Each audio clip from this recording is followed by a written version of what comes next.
નમસ્કાર. ધોરણ 6 ના બાળકો આજે સૂર્યમંડળ લઈને આવ્યા છે. સરસ મજાનું સૌર પરિવાર. આપણે જોઈએ કઈ રીતના સૌર પરિવાર છે એ બનાવ્યું છે. પ્રથમ આપણે સૂર્યને મળીએ. હું સૂર્ય છું. હું સ્વયં પ્રકાશિત અને સન્માનિત તારો છું. હું પૃથ્વી પરના સજીવોનો પાલક છું.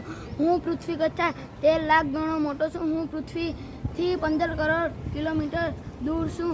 પૃથ્વી કરતાં મારામાં 28 ગણું ગુરુત્વાકર્ષણ બળ છે. મારામાં હાઇડ્રોજન અને હિલિયમ વાયુ આવેલા છે. તેની પ્રક્રિયાથી મારામાં પ્રકાશ અને ગરમી ઉત્પન્ન થાય છે. આ મારો સૂર્ય પરિવાર છે, તેને તમે જાણો. હું બુધ છું. હું પહેલા નંબરનો અને સૂર્યની સૌથી નજીકનો ગ્રહ છું. હું પીળાશ પડતા રંગનો છું. મને વાતાવરણ કે ઉપગ્રહ નથી. હું સૂર્યાસ્ત પહેલાં અને સૂર્યાસ્ત બાદ થોડો સમય દેખાઉં છું. ત્યારબાદ આપણે શુક્રને મળીએ.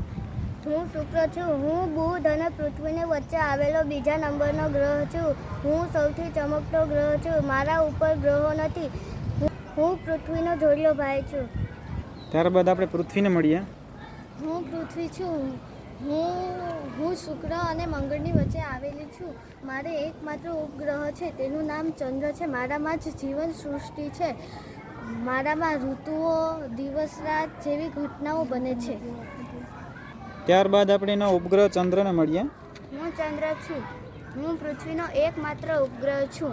મારા પણ પાણી અને વાતાવરણ ન હોવાથી મારા પણ જીવન શક્ય નથી. મને પોતાની ધરી અને પૃથ્વીને એક ચક્કર લગાવતા 27 દિવસ લાગે છે.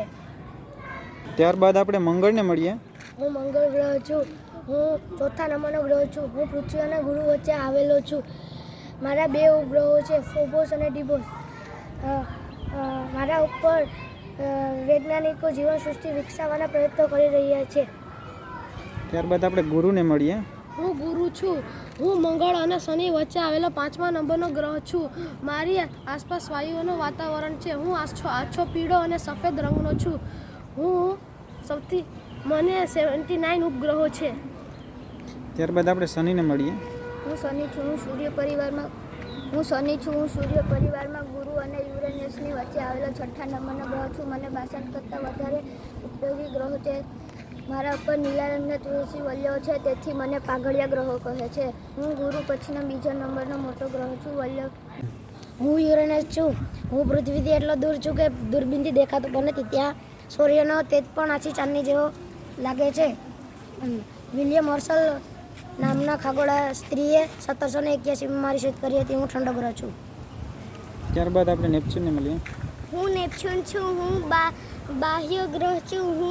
હું નીલા રંગનો છું. મારા વાતાવરણમાં મિથેન નામનો ઝેરી વાયુ છે. મારા પર પૃથ્વી જેમ ઋતુ પરિવર્તન થાય છે.